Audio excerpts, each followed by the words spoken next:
বাংলাদেশের সড়ক দুর্ঘটনা নতুন কিছু নয়। তবে ঈদ বা বড় উৎসবে দূরপাল্লার যাত্রায় দুর্ঘটনার সংখ্যা বেড়ে যায় বহুগুণে।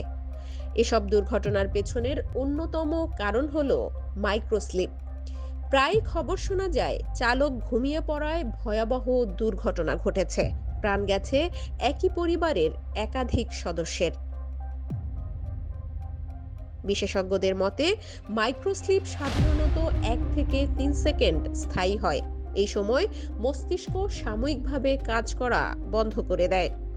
সময়টা খুব কম হলেও গাড়ি চালানোর মতো ঝুঁকিপূর্ণ কাজে এটি মারাত্মক বিপদ ডেকে আনতে পারে। 1 থেকে 3 সেকেন্ডের এই ঘুমের সময় মানুষ বুঝতেই পারে না যে সে ঘুমিয়ে পড়েছিল, কিন্তু গাড়ি চালানোর সময় এই কয়েক সেকেন্ডে ভয়াবহ দুর্ঘটনার কারণ হতে পারে।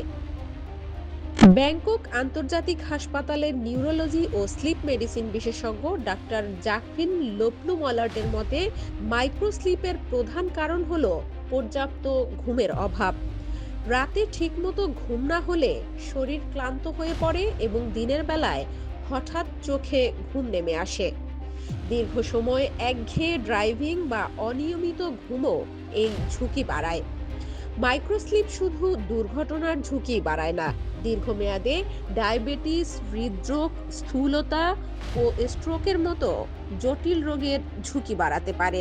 বিশেষজ্ঞরা বলছেন এই ঝুঁকি এড়াতে প্রতিদিন অন্তত 7 থেকে 8 ঘন্টা ঘুমানো জরুরি।